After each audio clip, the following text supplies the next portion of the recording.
بسم اللہ الرحمن الرحیم وصلی اللہ علی النبی الکریم رب اشرح لی صدری ویسر لی امری واحلل عقدۃ من لسانی یفقہوا قولی۔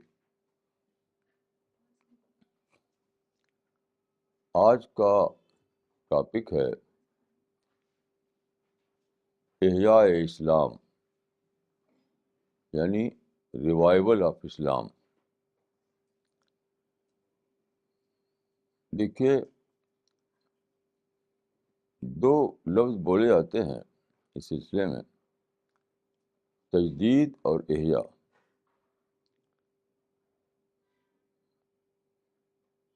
یعنی تجدید دین یا احیاء امت، یہ جو ایکسپریشن ہے یہ حدیث میں ہے، قرآن میں اس طریقے سے نہیں ہے۔ تجدید کے معنی ہوتے ہیں ٹو رینیو، احیاء کا مطلب ہے ٹو ریوائیو۔ تو تجدید کا لفظ تو قرآن میں نہیں آیا ہے اس معنی میں، لیکن احیاء کا لفظ آیا ہے، وہ زمین کے عرض کے ریفرنس میں، زمین کا احیاء۔ تو میں سمجھتا ہوں کہ ایز اے پرنسپل یا اشارے کی زبان میں یہ کانسیپٹ قرآن میں موجود ہے کہ جو حدیث میں آیا ہے کہ ان اللہ یبعث علی رأس کل مئۃ سنۃ من یجدد دینہ، کہ اللہ ہر 100 سال پر ایسے بندے کو کھڑا کرے گا جو امت کے دین کو پھر سے زندہ کرے۔ یہ حدیث ہے۔ اس طریقے سے قرآن میں نہیں ہے، لیکن قرآن میں یہ اصول موجود ہے سورہ الحدید میں۔ اس میں یہ ہے کہ امت پر جب زوال آتا ہے تو اس کو پھر سے زندہ کرنا چاہیے۔ اس کی مثال دی گئی ہے کہ ان اللہ یحیی الارض بعد موتہا، زمین کی موت واقع ہونے کے بعد اللہ اس کو زندہ کرتا ہے۔ یعنی جس طرح سے زمین بغیر خشک ہو جاتی ہے، وہاں سبزہ ختم ہو جاتا ہے، لیکن پھر جب اس میں پانی دیا جاتا ہے، اس کی دیکھ ریکھ کی جاتی ہے، تو وہاں پھر سبزی اگاتی ہے، درخت اگاتے ہیں۔ تو یہ تمثیل ہے کہ جس طرح مردہ زمین کو زندہ کیا جاتا ہے، اسی طرح جب کوئی قوم زوال کا شکار ہو جائے تو اس کے لیے بھی زندہ کرنے کا قانون موجود ہے۔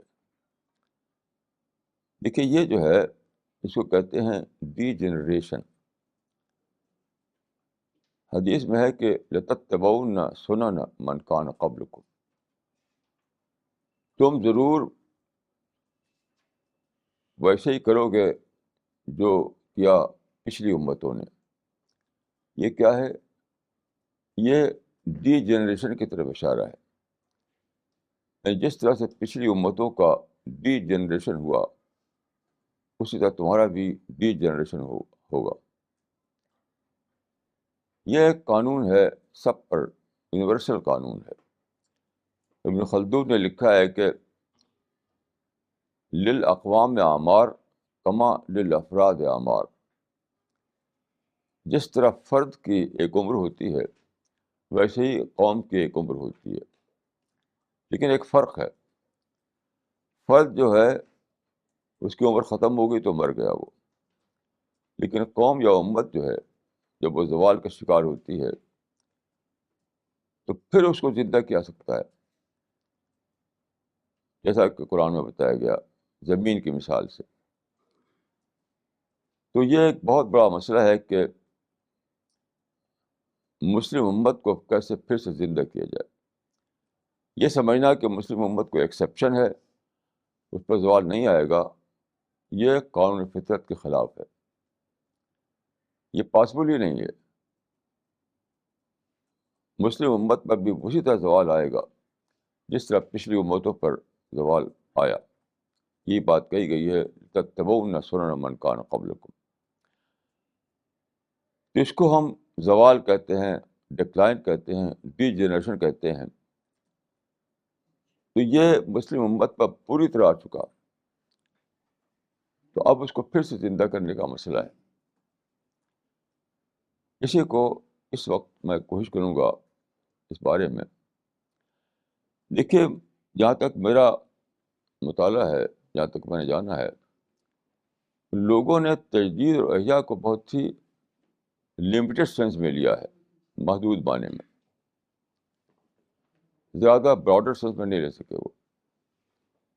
اسی لیے تجدید امت کا کام جو مطلوب ہے وہ ابھی تک ہوا نہیں. محدود کا مطلب کیا ہے؟ دیکھیے, اسی دلی میں کچھ علماء پیدا ہوئے, یعنی برٹش پیریڈ کے آخری زمانے میں. تو مسلمانوں میں اس وقت ایک رواج یہ آ گیا تھا کہ بیوہ سے شادی نہیں کرنا ہے. بیوہ سے شادی کرنے کو غلط سمجھتے تھے. یعنی یہ ہم ہندوؤں کے اثر سے تھا یہ. تو کچھ علماء نے باقاعدہ بیوہ سے شادی کر کے اس رسم کو توڑا. تو ان کو کہا گیا کہ مجدد ہیں یہ. یعنی ایک سنت, حدیث میں آتا ہے کہ من آیا سنتن امیتت بادی فلہ اجر مئات شہید. یہ میری کوئی سنت جو مردہ ہو گئی ہو, جو اس کو زندہ کرے گا تو اس کو 100 شہیدوں کے برابر اجر ملے گا. تو ایک طریقہ یہ تھا کہ بیوہ سے شادی کرنا مسلمانوں میں برا سمجھے جانے لگا تھا, یعنی دوسروں کے اثر سے. تو عالم نے خود شادی کر کے اس رسم کو توڑا. اس طرح سے دیکھیے, ایک عرب عالم نے, اس زمانے میں ایسا ہوا کہ لوگ خفین, یعنی اس پر جو موزہ پہنا جاتا ہے چمڑے وغیرہ کا, تو اس پر مسح کرنا لوگوں نے اس کو سمجھ لیا تھا کہ یہ غیر افضل ہے. کیونکہ آپ جانتے ہیں کہ اگر آدمی وضو کر کے خفین یعنی موزہ پہن لے تو پاؤں دھونے کی ضرورت نہیں ہے, اوپر سے وہ مسح کر سکتا ہے. تو ایک زمانے میں ایسا ہوا تھا کہ اس کو لوگ غیر اہم سمجھنے لگے, غیر افضل سمجھنے لگے. تو ایک عالم نے فتویٰ دیا, المس علی الخفین واجب, خفین پر مسح کرنا واجب ہے. تو اگرچہ واجب نہیں ہے, وہ صرف رخصت ہے, لیکن انہوں نے اس کو ایمفیسائز کرنے کے لیے, اس کو اور موقت کرنے کے لیے انہوں نے ایسا کیا کہ یہ فتویٰ دیا کہ المس علی الخفین واجب, تاکہ لوگ ضرور کریں. تو ایک ہے یہ تجدید. اس طرح کی تجدید کے کام بار بار ہوتے رہے تاریخ میں, لیکن یہ وہ اصل تجدید نہیں ہے جو موضوع میں مطلوب ہے. یہ تو بہت جزئی تجدید ہے, اس سے امت زندہ نہیں ہو جائے گی. دیکھیے, ایک ہے امت میں کسی سنت کو چھوڑ دیا گیا ہو, اس سنت کو آپ زندہ کریں, وہ ہے جزئی تجدید. ایک ہے پوری امت کا ریوائول, پوری امت کو پھر سے زندہ کرنا, پوری امت کو پھر سے ایک اس کے اندر وہی لانا, وہی زندگی جو رسول اللہ کے زمانے میں تھی. یہ جو تجدید ہے, اس طرح کے جزئی چیزوں سے یہ تجدید نہیں ہو سکتی ہے. اب یہاں پر میں آپ کو عرض کروں گا کہ ایک بہت سی بڑی بات جس کو لوگ سمجھتے نہیں. دیکھیے, ایک برٹش فلاسفر تھا, اس کا نام تھا بریڈلے. بہت ہی بڑا فلسفی مانا جاتا ہے اس کو. تو اس کا انتقال ہوا 1924 میں. عجیب بات ہے کہ 1924 میں میری پیدائش ہوئی، اسی سال اس کی ڈیتھ ہوئی. تو اس کی ایک کتاب ہے اپیئرنس اینڈ ریئلٹی. اس کتاب کا ایک چیپٹر ہے جس کا ٹائٹل ہے سائنٹیفک ریلیجن. تو اس کتاب میں وہ بتاتا ہے کہ انسان کو ریلیجن کی ضرورت ہے، لیکن جو ٹریڈیشنل ریلیجن ہمارے آس پاس ہے اس کی ضرورت نہیں ہے، سائنٹیفک ریلیجن کی ضرورت ہے. سائنٹیفک ریلیجن کا مطلب کیا ہے؟ وہ مذہب جو آج کے نارم پر اسٹینڈ کرے، آج کے اسٹینڈرڈ پر وہ اپنے کو ریلیونٹ ثابت کرے. یعنی سائنٹیفک ایج میں جو نارم پیدا ہوئے ہیں، سائنٹیفک ایج میں جو اسٹینڈرڈ بنا ہے، جو تھنکنگ آئی ہے، اس پر جو اسٹینڈ کرے، جو اس کو اس میں اپنا ریلیونس ثابت کر سکے، اس کی ضرورت ہے. تو اس کو وہ کہتا ہے سائنٹیفک ریلیجن. میں یہ کہوں گا کہ سائنٹیفک ریلیجن کا لفظ جو ہے تھوڑا مس لیڈنگ ہے. سائنٹیفک ریلیجن کوئی چیز نہیں ہوتی، نیچرل ریلیجن. یعنی اللہ نے نیچر کو بنایا، اللہ نے دنیا کو کریٹ کیا اپنے قانون کے مطابق. نیچرل لاز ہیں، ایٹرنل ہیں وہ. تو خدا کے کریشن پلان کے مطابق جو ایٹرنل لاز ہیں، جو اس پر اسٹینڈ کرے، وہ مذہب چاہیے. اسی کو ہم آج سائنٹیفک سائنس کہتے ہیں. اسی کو سائنس کیا ہے؟ سائنس دراصل نام ہے نیچر کے میں چھپے ہوئے جو لاز ہیں ان کو دریافت کرنا. بس سائنس کوئی میڈ چیز نہیں ہے،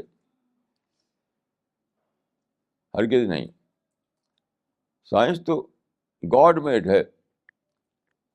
نیچر میں جو خدا نے قانون رکھے تھے اسی کو دریافت کرنا. مثلا نیچر پہ رکھا تھا اللہ تعالیٰ نے کہ پانی کو ایک خاص ڈگری تک اگر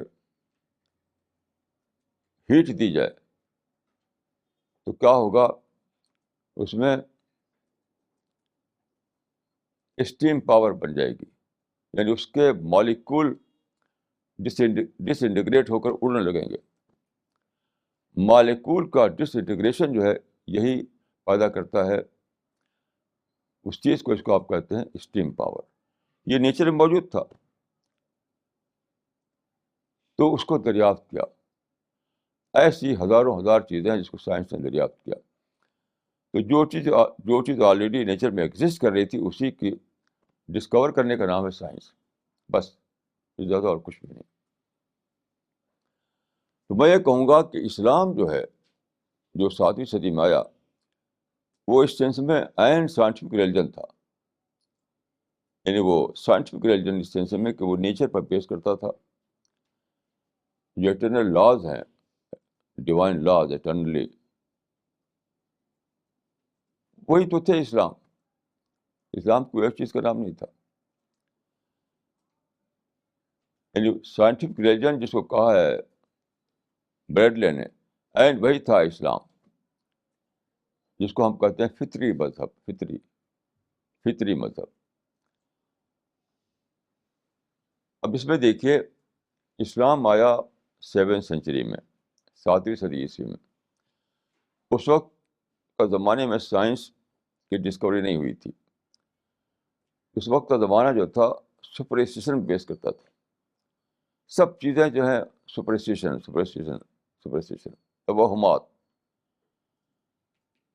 توہمات کے تحت جو روایت بنی تھی، توہمات کے تحت جو کلچر بنا تھا، اسی میں انسان جیتا تھا.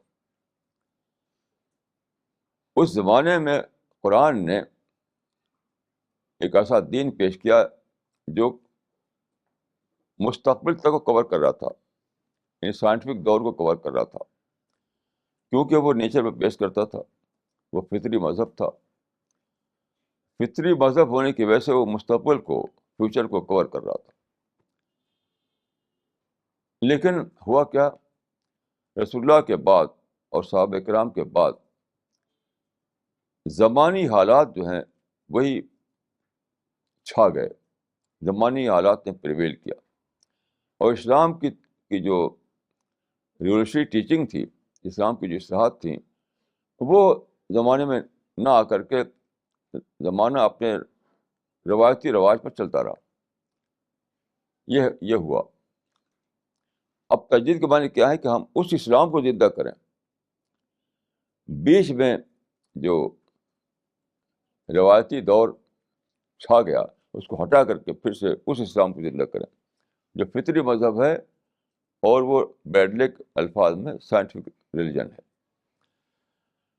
میں چند ایک مثال دوں گا، اس سے یہ بات واضح ہو گئی. مثال کو دیکھیے، قرآن میں یہ اصول بتایا گیا تھا کہ امرہم شورا بینہم، یعنی شورائی نظام، یعنی وہی چیز جس کو ہم آج کہتے ہیں ڈیموکریسی، مشورے سے باتوں کو طے کرنا. یہ کب کہا گیا تھا؟ جب کہ کنگشپ کا زمانہ تھا. یعنی ایک شخص جو تھا ڈسپوٹک کنگ ہوا کرتا تھا، اس کا حکم قانون تھا، پورے دنیا میں یہی کنگشپ چھایا ہوا تھا. اس زمانے میں کہا گیا، وہ ہزاروں سال سے چلا آ رہا تھا. اس زمانے میں کہا گیا تھا کہ شورائی نظام، امرہم شورا بینہم، یعنی تمہارے معاملات کو ڈیموکریٹک وے میں طے ہونا چاہیے. لیکن چونکہ زمانے میں غلبہ تھا کنگشپ کا، بادشاہت کا، شخصی حکمرانی کا، ڈسپوٹک کنگ کا، تو بہت جلد وہی چھا گیا. قرآن کے اصول جو ہیں وقتی طور پر خلفاء راشدین کے زمانے میں تو چلے، اس کے بعد فوراً کیا ہوا، ملوکیت آ گئی، ڈائناسٹی آ گئی. یعنی وہی آ گیا لفظ خلافہ بولا، خلیفہ کا لفظ تو بولتے تھے وہ لوگ، لیکن خلیفہ کا معنی کیا تھے؟ وہی ڈسپوٹک کنگ، ایک شخص کی حکمرانی، خاندانی بادشاہت. تو اسلام نے اگرچہ ڈیموکریسی کو انٹروڈیوس کیا تھا ہسٹری میں، لیکن چونکہ حالات جو تھے اس میں کنگشپ کا تصور چھایا ہوا تھا، تو وہی باقی رہا، وہی چلتا رہا. یعنی اس کے معنی کیا ہے؟ حالات فیوریبل نہیں تھے اس انقلاب کے لیے. ہزاروں ہزار سال سے چلا رہا تھا یہ روایتی نظام. اس میں اسلام نے چاہا کہ وہ مذہب رائج کیا جائے جو مستقبل میں سائنسی دور کو کور کر رہا ہو. جب دنیا میں سیکولرزم آ جائے، ڈیموکریسی آ جائے، سائنس آ جائے، جدید افکار آ جائیں، اس وقت تک کور کر رہا ہو. ایسے اصول دیے گئے قرآن میں. لیکن چونکہ عملی حالات جو تھے، پریکٹیکل جو سچویشن تھی، وہ پوری کی پوری اس کا دھارا چل رہا تھا دوسری طرف. تو وقتی طور پر اسلام رسول اللہ کے زمانے میں، خلفاء راشدین کے زمانے میں وہ رہا. بہت جلد اس کے بعد وہی کنگشپ آ گئی، شرعی نظام عملاً راج نہ ہو سکا. اب کیا ہے؟ اب ڈیموکریسی ہی وقت کا نظام ہے. اب آسان ہو گیا ہے کہ آپ اسلام کو اس کے اوریجنل جو فارم ہے اسلام کا اس کو بتائیں، اور آج کا اسلام فورن لوگوں کے لیے انڈرسٹیبل ہو جائے. قدیم انسان کے لیے قرآن کا یہ اصول انڈرسٹینڈیبل نہیں تھا، کیونکہ وہ سوچتا تھا کنگشپ کے اصطلاحوں میں. آج کا انسان سوچتا ہے ڈیموکریسی کے اصطلاح میں. آج اسلام انسان کے لیے انڈرسٹینڈیبل ہو چکا ہے. لیکن مسلمان چونکہ ابھی بھی جیتے ہیں اسی میں، جو مسلم کنٹریز میں کیا ہے، ڈکٹیٹرشپ ہے. انہوں نے جانا ہی نہیں اسپرٹ آف دا ایج کو. ہر مسلم کنٹری میں ڈکٹیٹرشپ چل رہی ہے. تو یہ کیا ہے؟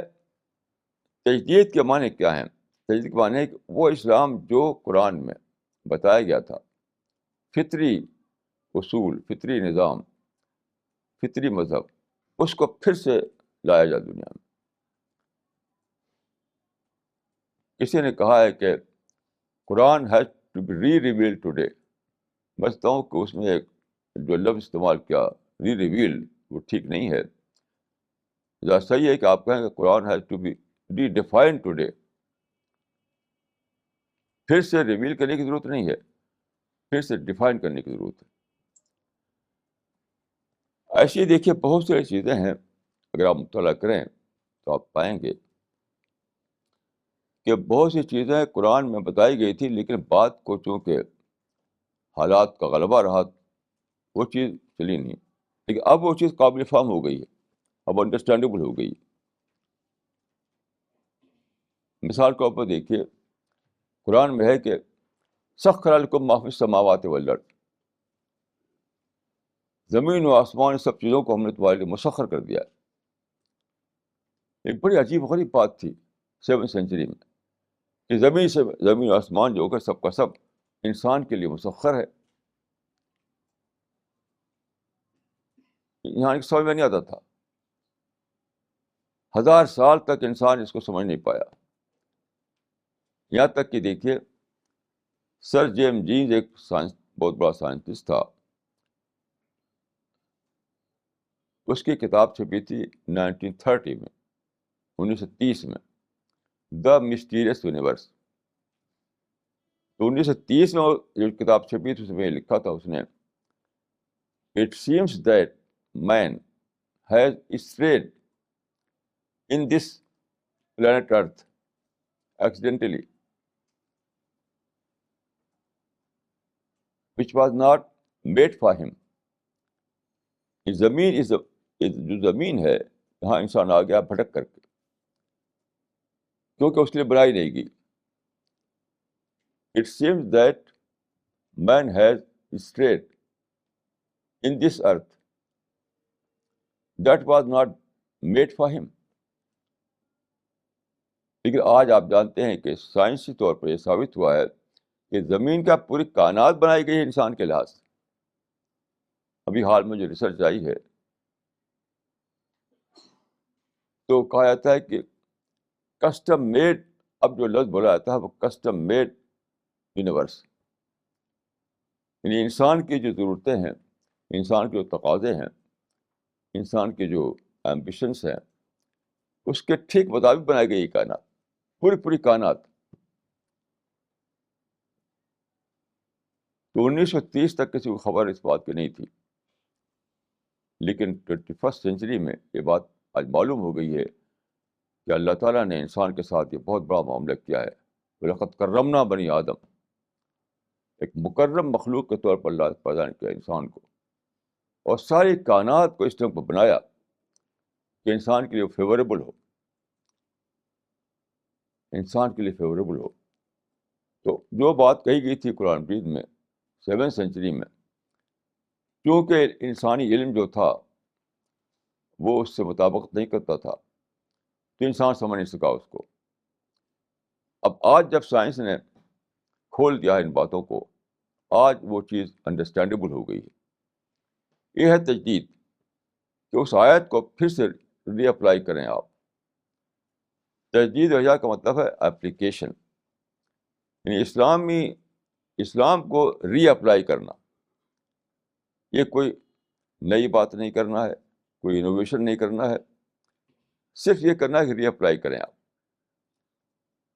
کیونکہ زمانی فیکٹر بیچ میں روک بن گیا تھا. بیچ میں زمانہ جو ٹریڈیشنل زمانہ جو تھا, جو سپریشن بیس کرتا تھا, وہ حالات اس قابل نہیں تھے کہ لوگ سمجھ سکیں اس کو, انڈرسٹینڈیبل نہیں تھا اسلام. اسلام کی جو ریولیوشنری جو باتیں تھیں, جو انقلاب لایا تھا اسلام, تو ہسٹری اس کے مطابق ابھی تک ڈیولپ نہیں ہوئی تھی. اب ڈیولپمنٹ ہو چکا ہے, اب اسلام انڈرسٹینڈیبل بن گیا ہے, اس کو لائیے. لیکن بدقسمتی سے ہمارے جو لوگ ہیں وہ جانتے ہی نہیں کہ دنیا میں کیا انقلاب آیا ہے, کچھ بھی نہیں جانتے, کچھ بھی خبر نہیں لوگوں کو ہے کہ دنیا میں کیا انقلاب آیا ہے. اسے اسی ڈگر پہ چلے جا رہے ہیں. یعنی اسلام جو ہے آج کے انسان کے لیے انڈرسٹینڈیبل بن چکا ہے, وہ اسلام جو اوریجنل اسلام تھا. لیکن ابھی تک مسلمان کیا ہے اسی اسلام کے لیے ہوئے ہیں جو بیچ میں خود مسلمانوں نے بنایا تھا. تو اسلام جو لوگوں کو لگتا ہے ارریلیونٹ آج کے زمانے میں، وہ مسلم میڈ اسلام ہے. عام طور پہ کہا جاتا ہے کہ اسلام تو ارریلیونٹ ہے آج کے زمانے میں. کون سا اسلام؟ یہ مسلم میڈ اسلام. گاڈ میڈ اسلام جو ہے نہیں. تو تجدید الدین کا مطلب یہ ہے کہ مسلم میڈ اسلام کو ہٹایا جائے اور گاڈ میڈ اسلام کو دوبارہ ری اپلائی کیا جائے. یہ مطلب ہے. ایسے دیکھیے میں ایک اور مثال دوں. ہمارے جو فلاسفہ تھے، مسلم فلاسفہ، یونانی فلسفیوں کے اثر سے یہ سمجھتے تھے کہ یہ دنیا ہمیشہ چلی آ رہی ہے اسی طریقے سے، جیسی یہ ہے ایسی چلی آ رہی ہے ہمیشہ سے. تو یہ ہمیشہ چلی آ رہی ہے تو خدا کی ضرورت کیا ہے؟ تو یہ چیز انڈرسٹینڈیبل نہیں تھی کہ خدا نے کسی دن اس کو پیدا کیا، اس کو بنایا. اس کو یہ فلسفہ کی بحث تھی جو مسلم فلاسفی میں بھی شامل ہو گئی، کیونکہ وہ الگ سے سوچ نہیں پاتے تھے. اب جو بگ بینگ کا نظریہ ہے وہ بتاتا ہے کہ ٹھیک ٹھیک اس نے تاریخ مقرر کر دی کہ 13 بلین سال پہلے زمین کا آغاز ہوا بگ بینگ سے. اچانک وجود میں آ گیا ستارے، سیارے اور ساری چیزیں. یہ تصور کہ خدا نے تخلیق کیا ہے اب انڈرسٹینڈیبل ہو گیا. قدیم فلسفہ یہ کہتا تھا کہ نہیں یہ تو سب چلا آ رہا ہے، جیسے آج ہے ویسے ہمیشہ سے تھا. یہی دنیا آج ہم دیکھ رہے ہیں ویسے ہمیشہ سے چلی آ رہی ہے. تو یہ جو مائنڈ سیٹ تھا، اس مائنڈ سیٹ میں قرآن کا وہ تصور کہ خدا نے خلق کیا ہے، خدا نے ایک وقت خاص میں اس کو وجود میں بخشا ہے، وہ سمجھ میں نہیں آتا تھا. اب بگ بینگ کے بعد یہ سمجھ میں آنے لگا، انڈرسٹینڈیبل ہو گیا کہ ایک وقت خاص میں اللہ تعالیٰ نے ایک ایکسپلوژن کیا اور یہ دنیا پھر وجود میں آئی. آپ دیکھیے یہاں بھی دیکھیے اوریجنل اسلام جو ہے وہ وہی ہے جو سائنٹیفک جو اسٹینڈرڈ ہے. یہ بیچ میں مسلم میڈ اسلام آ گیا تھا. مسلمانوں نے جو فلاسفی بنائی وہ وہی تھی جو گریک فلاسفی کی نقل تھی. وہ مسلم فلاسفی کیا ہے؟ گریک فلاسفی کی نقل ہے وہ.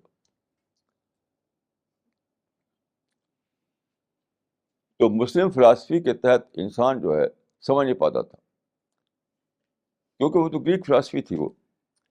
اب جو سائنس نے دریافت کیا ہے تو اسلام جو ہے تاریخ پر دوبارہ واپس آ گیا ہے.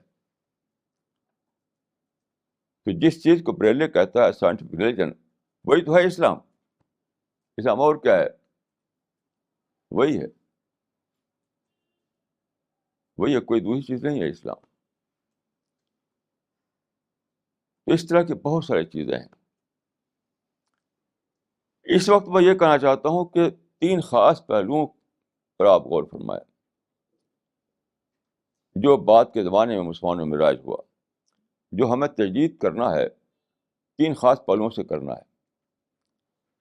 3 مسلمانوں میں 3 ایسی چیزیں پیدا ہو گئی ہیں جس کو ہمیں دور کرنا ہے، اور اسی کی وجہ سے اسلام کی تاریخ رک گئی ہے. اسلام جو آج لوگوں کو لگتا ہے ارریلیونٹ، تو کیوں لگتا ہے؟ انہی 3 اسباب سے. وہ کیا ہے؟ ایک ہے مائنڈ بیسڈ تزکیہ، ہارٹ بیسڈ تزکیہ ہے. ابھی تک چل رہا ہے، ابھی تک جو چل رہا ہے دنیا میں، جو صوفیوں نے راج کیا اور ساری دنیا میں راج تھا، وہ تھا ہارٹ بیسڈ تزکیہ. جبکہ اسلام میں کیا ہے، قرآن میں کیا ہے؟ افلا تعقلون، یعنی عقل بیسڈ، عقل پر مبنی تزکیہ. افلا تعقلون یعنی مائنڈ بیسڈ تزکیہ. تو انسان کو سمجھ میں نہیں آتا یہ ہارٹ بیسڈ تزکیہ، یعنی قلب پر مبنی تزکیہ سمجھ میں نہیں آتا کہ قلب میں تو کچھ ہے نہیں. پہلے جو ہے تو وہ ہم پرستی کے تحت سپرسٹیشن کے تحت انسان سمجھتا تھا کہ سب کچھ اس دل میں ہے، سارا خزانہ ہے اسی میں، اسی سے انفولڈ کرو. لیکن یہ سائنس نے اس نظریے کو ختم کر دیا. معلوم ہوا کہ دل تو صرف اس کا ذریعہ ہے خون کو پمپ کرنے کا. تو قرآن میں جو کہا گیا تھا افلا تعقلون، تو کیا تم عقل سے کام نہیں لیتے؟ تو کیا قرآن میں مائنڈ بیسڈ تزکیہ کا تصور دیا گیا تھا کہ سوچو، غور کرو، تذکر، تدبر، تبسم، تفکر، یعنی سوچ کر کے تزکیہ کرنا. سوچ کی فیکلٹی جو ہے انسان کے اندر، تھنکنگ کی جو فیکلٹی ہے، جو کنٹمپلیشن کی جو فیکلٹی ہے انسان کے اندر، اس کو حرکت میں لاؤ، اس سے تمہارا تزکیہ ہوگا. اب دیکھیے کہ جو بیچ میں ایک تاریخ بنی، یعنی مبنی پر قلب تزکیہ کی، وہ تو وہ تو یعنی وہ تو وہ یعنی نتیجہ تھی وقت کے حالات کا. کیونکہ ہزاروں سال سے انسان یعنی سمجھتا تھا تو وہ ہمارا طور پر کہ سب کچھ دل میں ہے. تو اسی دل کو لے کر کے لوگوں نے تزکیہ کا نظام بنایا. تو ہارٹ بیسڈ تزکیہ تو ڈسکارڈ ہو گیا اس زمانے میں، اور ہمارے یہاں وہی چل رہا ہے ابھی تک. ہمارا بھی وہی چل رہا ہے. جو لوگ تصوف کو نہیں مانتے وہ بھی اسی کو مانتے ہیں. تو آج کے انسان اس کے لیے irrelevant ہے. لیکن جو اسلام میں تصور دیا گیا تھا وہ تو مائنڈ بیسڈ تزکیہ تھا. حدیث میں آتا ہے کہ اللہ تعالیٰ نے سب سے بڑی چیز جو پیدا کی وہ عقل ہے، جس کے اندر پاور آف تھنکنگ ہے.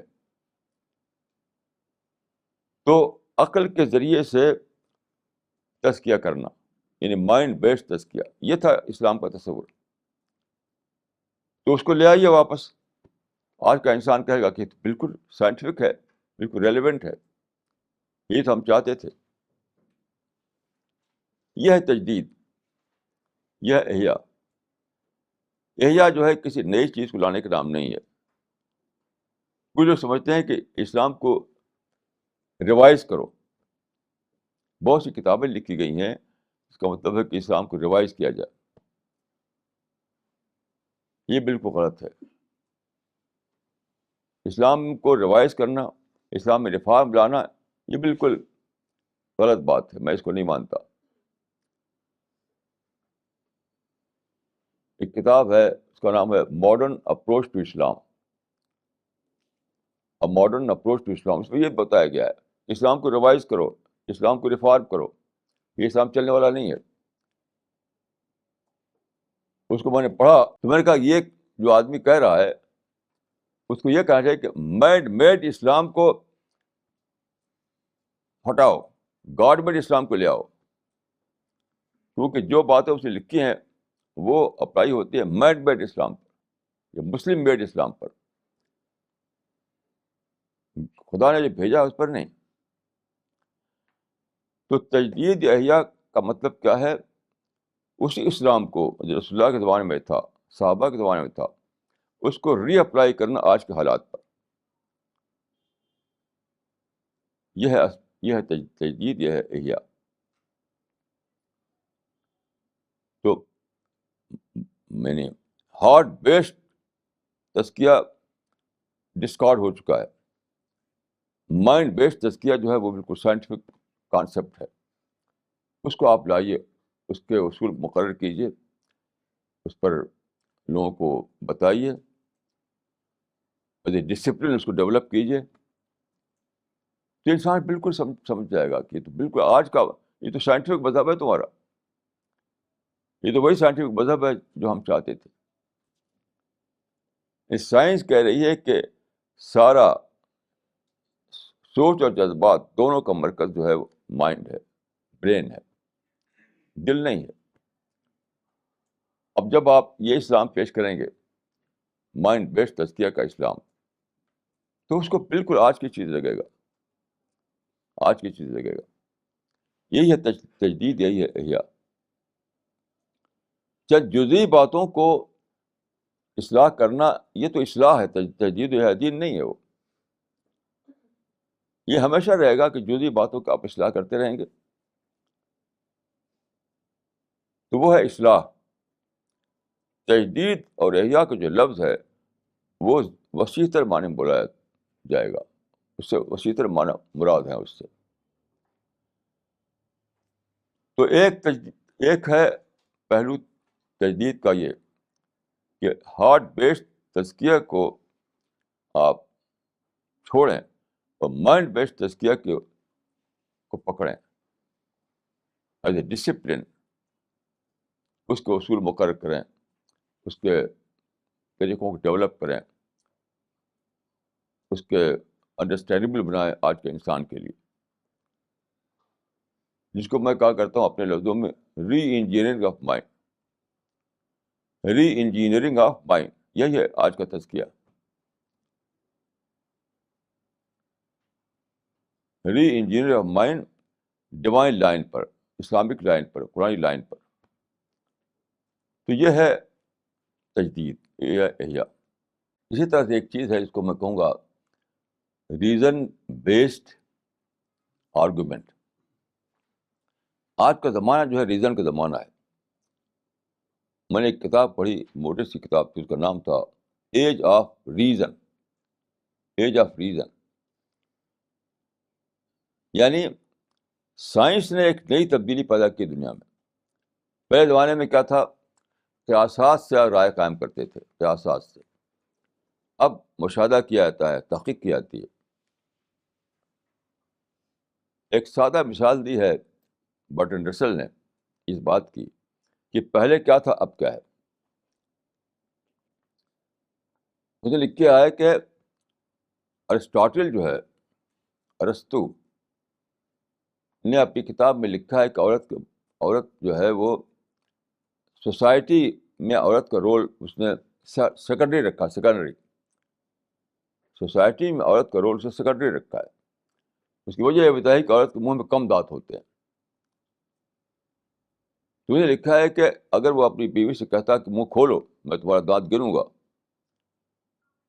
تو اس کو معلوم ہوتا کہ 32 دانت جو ہوتے ہیں منہ میں، مرد کے بھی ہے 32 دانت عورت کے منہ میں بھی ہے. یہ فرق بتایا اس نے کہ پہلے زمانے میں بس گیس کر لیتے تھے، قیاس کر لیتے تھے، اسپیکولیٹ کر لیتے تھے. اب جو ہے کہ اس کو دیکھا جاتا ہے، پرکھا جاتا ہے، ریسرچ کی جاتی ہے، تحقیق کی جاتی ہے. تو وہی زمانہ آ گیا، یعنی اسلام کے بعد وہی زمانہ جو چل رہا تھا، رائج تھا، وہی چھا گیا مسلمانوں پر بھی، وہی چھا گیا. آج بھی مسلمانوں میں ریزن بیسڈ آرگومنٹ کا وجود ہی نہیں. مسلمانوں کی کتاب جو پڑھتا ہوں میں، چاہے اردو میں ہو، عربی میں ہو، فارسی میں ہو، اس میں ریزن کا کوئی مسئلہ نہیں ہوتا. وہ خطابت، انشا پردازی، کیا سی باتیں ہیں، نیریٹو انداز، یہ چھایا رہتا ہے. حقیقی معنوں میں ریشنل آرگومنٹ کو مسلمان آج بھی نہیں جانتے بالکل. جبکہ اسلام جو ہے ریزن بیسڈ اسلام ہے، بینات پر قائم ہے. بینات قرآن میں اہمیت دی گئی بینات کو، برہان کو، دلائل کو. یہ دلیل پر مبنی بیانات ہونے چاہیے قرآن کے مطابق. قل ہاتوا برہانکم. لیکن مسلمانوں نے کیا ہوا کہ زمانے میں جو رواج تھا وہ برہانیات کا رواج نہیں تھا، وہ تو قیاسات کا رواج تھا. گریک لاجک جو ہے، جو سیلوجزم پر قائم ہے، اس کا رواج تھا. اسی پر ڈھال لیا انہوں نے اسلامک تھاٹ کو. آج تک چلا جا رہا ہے. مسلمانوں کے کسی بھی مضمون کو پڑھیے، کتاب کو پڑھیے، ان کی تقریر کو سنیے، ریزن بیسڈ آرگومنٹ کو وہ جانتے ہی نہیں، بالکل بے خبر ہیں اس سے، جانتے ہی نہیں. میں ایک مثال دوں،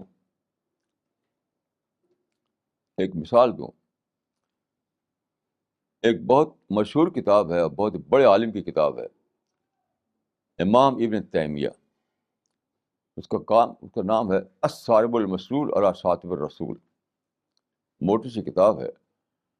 اس میں انہوں نے دکھایا ہے کہ رسول اللہ پر جو شتم کرے، برا بھلا کہے، تو اس کو قتل کر دو. پوری کتاب کا یہ خلاصہ ہے. لیکن آپ دیکھیے اس میں ایک بھی ریشنل آرگومنٹ نہیں ساری کتاب میں. یہ ٹاپ کا آدمی ہماری تاریخ کا ہے، ٹاپ کا آدمی، اور کتاب لکھتا ہے موٹی سی. آپ پڑھ لیجیے اس کتاب کو، ایک بھی اس میں کوئی ریشنل آرگومنٹ نہیں. ریشنل آرگومنٹ کس چیز کا نام ہے؟ یہاں اس موقع پر ایک آدمی یہ دعویٰ کرتا ہے کہ کوئی شخص اگر رسول اللہ کی شتم کرے تو اس کا معاملہ کیا ہوگا؟ یقتل حدن، وہ قتل کر دیا جائے گا بطور حد کے. یہ ہے ان کا دعویٰ، یقتل حدن، قتل کر دیا جائے گا. لیکن کیسے ثابت ہوا؟ یعنی شریعت میں کوئی قانون بتانے کے لیے آپ کو قرآن کا ریفرنس دینا پڑے گا، حدیث کا ریفرنس دینا پڑے گا، ورنہ یہ آپ کا اپنا قانون ہو جائے گا. یعنی شاتم کے لیے کہنا کہ یقتل حدن کیسے ثابت ہوا؟ تو اس پوری کتاب میں نہ تو قرآن سے کوئی دلیل ہے نہ حدیث سے کوئی دلیل ہے. سب قیاسات ہیں، مفروضات ہیں، جذبات ہیں بس. پوری کتاب میں ایک حدیث انہوں نے نقل کی ہے، اس کے الفاظ یہ ہیں کہ من سب نبی کو فقتلوہ، من سب نبی کو فقتلوہ، جو تمہارے نبی کا سب کرے، اس کو برا کہے تو اس کو قتل کر دو. پھر خود ہی لکھتے ہیں کہ اس حدیث کو اصل مجھے نہیں معلوم، اور لکھتے ہیں کہ اگر یہ حدیث ثابت ہو جائے تو یہ نص ہوگا، یعنی ٹیکسچوئل ثبوت ہوگا. لیکن سوال یہ ہے کہ علماء کہتے ہیں جس حدیث کو ابن تیمیہ نہ جانے وہ حدیث ہی نہیں. حافظ ابن تیمیہ کہا جاتا ہے ان کو. دیکھیے پہلے زمانے میں لفظ حافظ بولتا تھا حافظ حدیث کے لیے، حافظ قرآن کے لیے نہیں. آج کل جب بولتے ہیں لفظ حافظ، اس کا مطلب ہوتا ہے حافظ قرآن. پہلے زمانے میں ایسا نہیں تھا. تو حافظ ابن تیمیہ کے معنی ہے کہ حدیث کا حافظ. تو حدیثوں کے معاملے میں سمجھا جاتا ہے کہ وہ بہت بڑے حافظ تھے حدیثوں کے. یہاں تک کہ جس حدیث کے بارے میں وہ نہ جانتے ہوں وہ حدیث ہی نہیں ہے. اب بتائیے کہ وہ ایسا آدمی لکھتا ہے اس کتاب میں کہ اگر یہ ثابت ہو جائے کہ حدیث ہے تو یہ ایک نص ہو جائے گی. لیکن سوال ایک ثابت تو نہیں ہے، وہ تو کسی کا بنایا ہوا قول ہے. یہ ہے irrational آرگومنٹ، illogical آرگومنٹ. ساری کتابیں، جس کتاب کو آپ کہیے میں انشاءاللہ بتاؤں گا کہ اس میں کس طرح illogical آرگومنٹ ہوتے ہیں، کس طرح irrational آرگومنٹ ہوتے ہیں. کسی بھی کتاب کو آپ بتائیے مجھے، کسی عرب کی یا کسی نان عرب، کسی بھی ریشنل آرگومنٹ نہیں ہوتا. ہوائی دلیل، قیاسی دلیل، جذباتی دلیل، انشائی دلیل، خطیبانہ دلیل ہوتی ہے بس.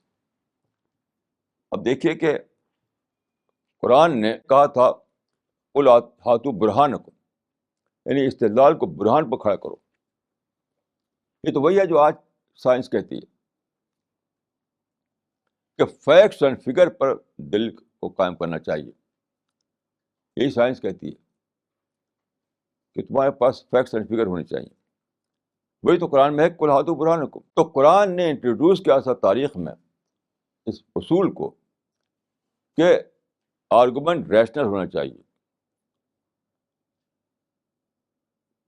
مبنی بر عقل، مبنی بر حقائق ہونا چاہیے.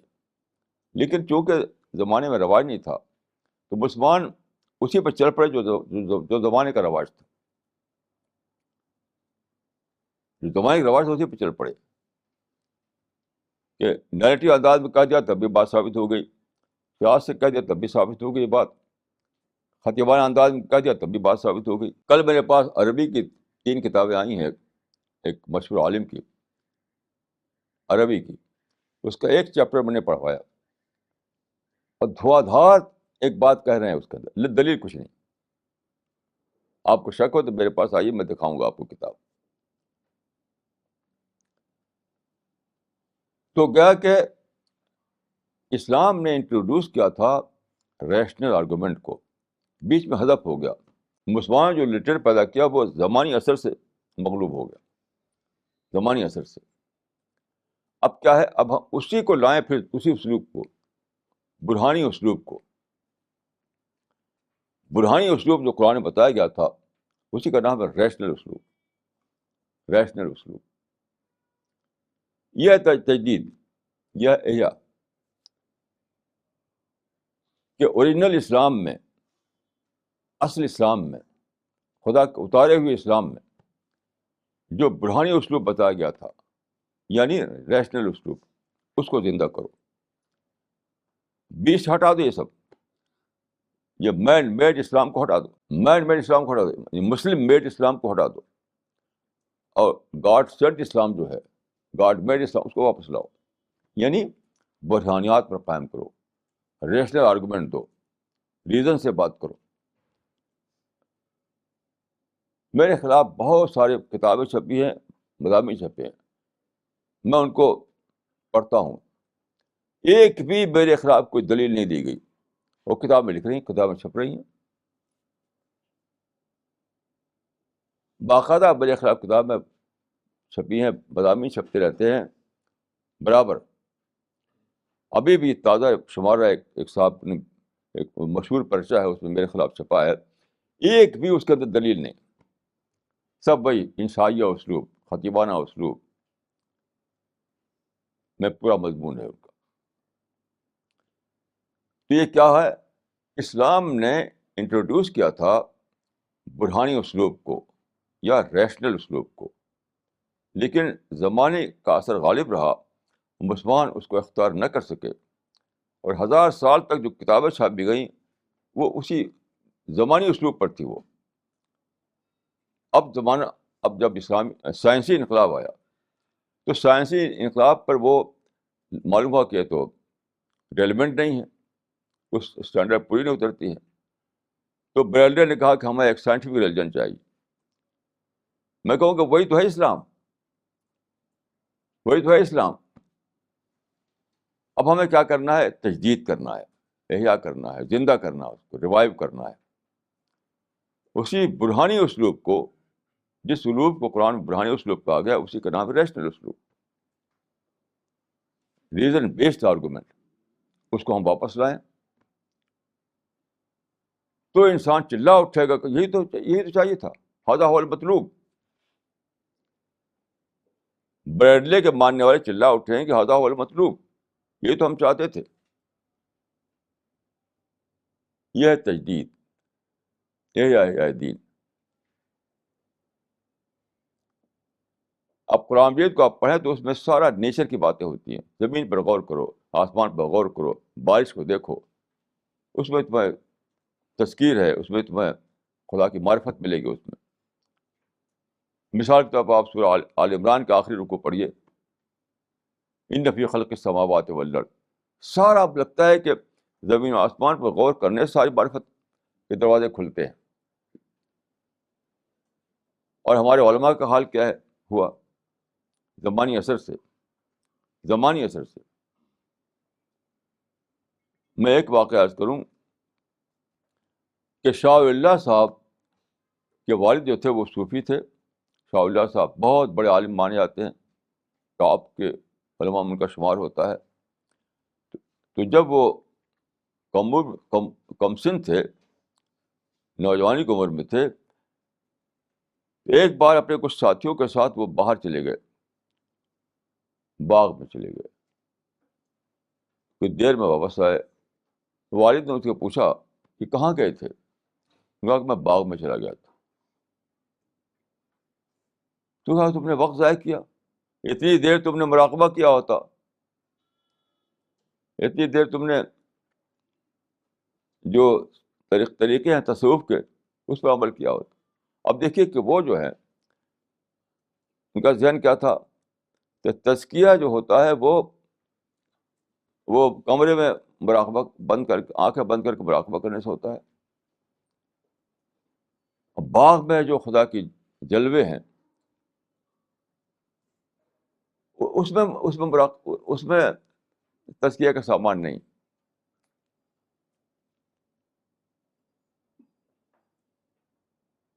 میں ابھی اپنے گھر میں باریے میں دھوپ میں بیٹھا تھا تو درخت نظر آتے تھے ہر طرف، ہرے ہرے. تو میں نے سوچا کہ یہ درخت کتنا بڑا کام کر رہے ہیں، کتنا بڑا کام کر رہے ہیں. میں جب ایکسہیل کرتا ہوں تو میں کاربن نکالتا ہوں، جو مضر ہے وہ درخت اس کو لے لیتا ہے. جب میں انہیل کرتا ہوں تو مجھے آکسیجن چاہیے، وہ درخت سپلائی کر رہا ہے. تو آپ باغ میں جب یہ سوچیں تو خدا نے ایک کارخانہ بنا رکھا ہے میرے تنفس کے نظام کو چلانے کے لیے. میرا تنفس نظام ہے، وہ ایک بار انہیل کرتا ہے، ایک بار ایکسہیل کرتا ہے، ایک بار سانس لیتا ہے، ایک بار سانس نکالتا ہے. تو ایک پورا نظام ہے اللہ تعالیٰ نے کر رکھا ہے کہ تم سانس لو گے تو تمہیں آکسیجن چاہیے، تو دیکھو آکسیجن کی سپلائی ہو رہی ہے. سانس نکالو گے تو کاربن نکالو گے، دیکھو اس کو وہ جذب کر رہا ہے. تو باغ میں جب آپ سوچیں یہ، اور ایسی ہزاروں باتیں ہیں، آپ سوچیں تو بالکل آپ کو تھرلنگ تزکیہ ہوگا، تھرلنگ تزکیہ ہوگا. لیکن شاہ اللہ صاحب کو، ان کے والد کو، سارے صوفیہ کو اس کا پتہ نہیں. وہ سمجھتے ہیں حجرے میں بیٹھ کر مراقبہ کرنا. میں ایک بار ایک بہت مشہور خانقاہ میں گیا، ایک بہت ہی مشہور خانقاہ. تو وہاں میں نے پوچھا کہ بھائی کہاں کیا ہوتا ہے؟ تو معلوم ہوا کہ وہاں 24 گھنٹے اللہ اللہ کیا جاتا ہے، باری باری. یعنی لوگوں کی باریاں بنی ہوئی ہیں، ٹرن، کہ ایک نہ ایک آدمی ذکر جہری کر رہا ہوگا وہاں پر رات دن. یہ اسی میں تزکیہ سمجھتے ہیں وہ، یعنی الفاظ کی تکرار. یہ الفاظ آپ دہرائیں بار بار، اللہ اللہ، تو یہ تو الفاظ کی تکرار ہے. اس میں کیا تزکیہ ہوگا؟